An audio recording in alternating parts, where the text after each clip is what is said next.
because I had to do it in real time with my finger. Yes. You did it with your finger. Yes. And Julianne and Natalie, this is a bucket list interview. You two are icons and Thank legends you. and two of my favorites. Julianne, actually, I have to show you my Mockingjay tattoo. oh my gosh! Yeah, I interviewed you for Dear Evan Hansen, showed it to you, but I have to pay my respects to President Coin.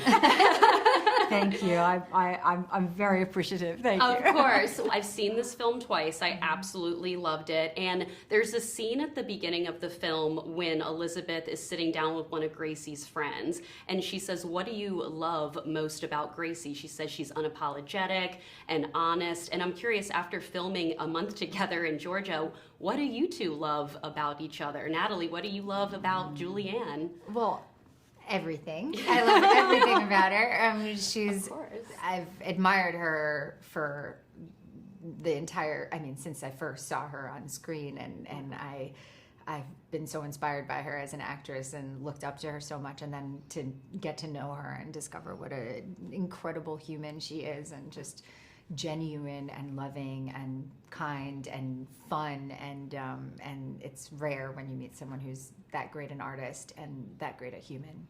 I feel the same way about Natalie. I really do. It was just such a thrill to discover that this person whose work I'd loved so much and was sort of even greater in person. She's very genuine. She's really present. She's a true partner. She's a great talent. I loved being on set with her, and really, it was a tremendous partnership. It's very rare that you get to do that. So. Yeah, it seems like you guys had a blast making the did. film, honestly. Yeah. I love Todd's use of mirrors and reflections in his films, and there's definitely a lot of that here. I obviously love the makeup scene, all done in one take when Gracie's applying the makeup to Elizabeth. Did you practice applying on Natalie, or did you guys just film it? Did we practice? No, I remember that the makeup artist came in and you really were very, Julie's very prepared and has real control over I mean, she actually baked a cake Oh, you did? during the scene, really in real time made a cake. Yeah. I mean, really knows how to do everything while doing her brilliant acting. So I remember you figuring out. That's right, because it was this one, this is this makeup, and this one goes here, and you can use this on her lip. Yeah. I was I was very concerned with getting the right amount of color on her lips, because I had to do it in real time with my finger. Yes. You did it with your finger.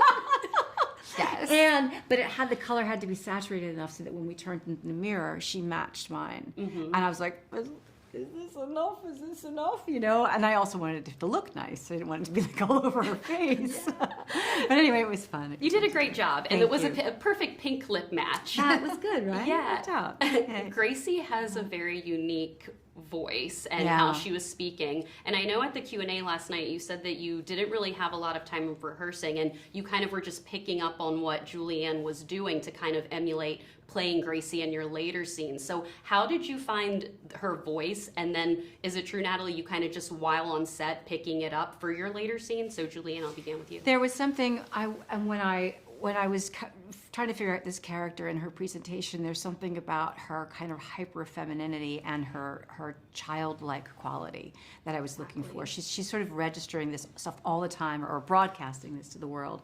And I also wanted to have something that would be that Natalie could imitate, because that's part of the script. And so Todd and I talked about this, and I said, I'm thinking of using, maybe a slight lisp, and what do you think about that? And so it was a little scary when you make a speech choice like that. But I think that anyway, it was fun to do, and it gave Natalie something concrete to copy, and so that's how that happened. And you copied it beautifully. Oh, thanks. Well, it was extremely generous. I think not all actors would do that, where she was thinking about what I would have to do, that she was throwing me things that I could really latch onto, which was amazing. And it was fun to, those were fun choice. And it's one of the things I've admired about Julie's work always, is that she can make really extreme choices, but make them seem really naturalistic and believable.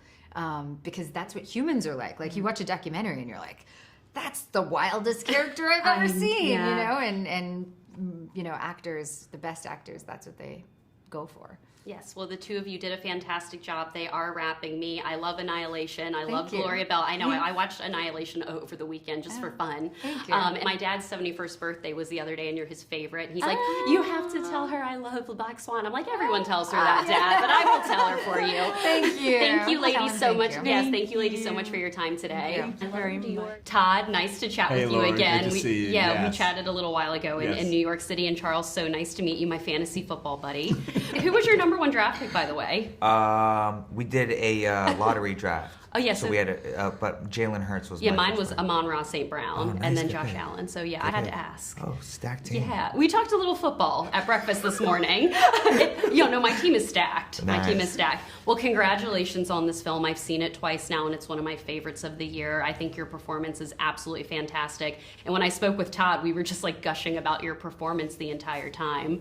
So you're fantastic as Joe. I wish all the best for you this award season too. Thank you. I wanted to ask about the younger photos of Joe. Were those some of your photos from middle school when we see him in the film? Yes. How did you just pick those photos? Yeah, so Sam Lisenko, our production designer, had he needed a bunch of photos and everything. He's brilliant, and so we kind of like went through all the family albums and sent in a bunch of different things, and yeah, I wore puka shells back then. Yeah, I was like, I love the spiky hair. Yeah. LA Lux, that's what it was called. That's the gel that I used. This is how perverted our movie is.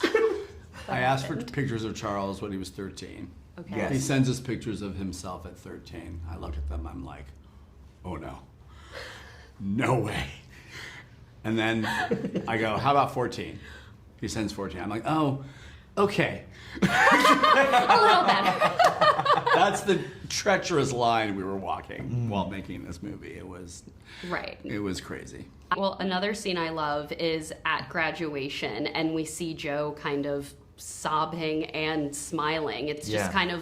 it's just really interesting. Take me back to the headspace of filming that scene, because how did you guys decide to do that scene? Because that's just like a very important scene for his Yeah. character. I felt like Joe had all the hope in the world in that moment, you know? Okay, I yeah. think there was so much joy in that moment. Mm-hmm. And I said this earlier, not to make it so, there's pain without joy. There's no joy without some sort of pain or some sort of suffering or some sort of experience of that, right? Yeah.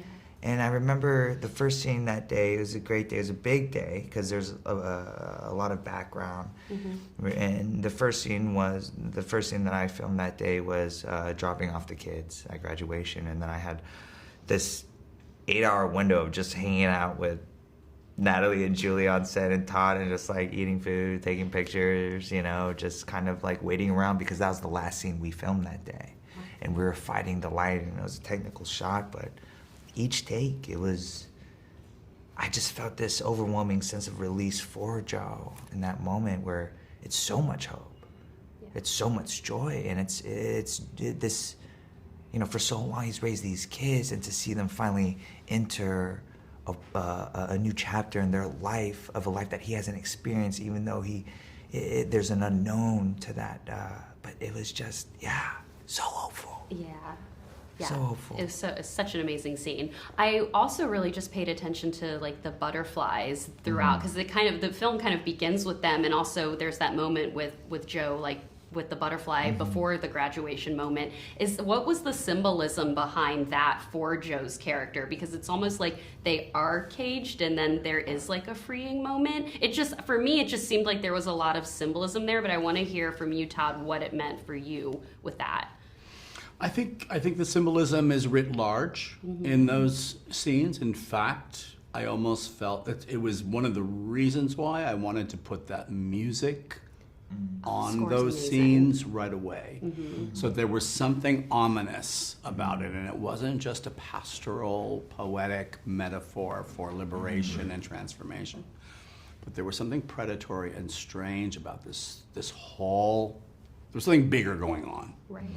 And the viewer, the person watching the movie, is going to be asking them those questions of themselves as they watch it.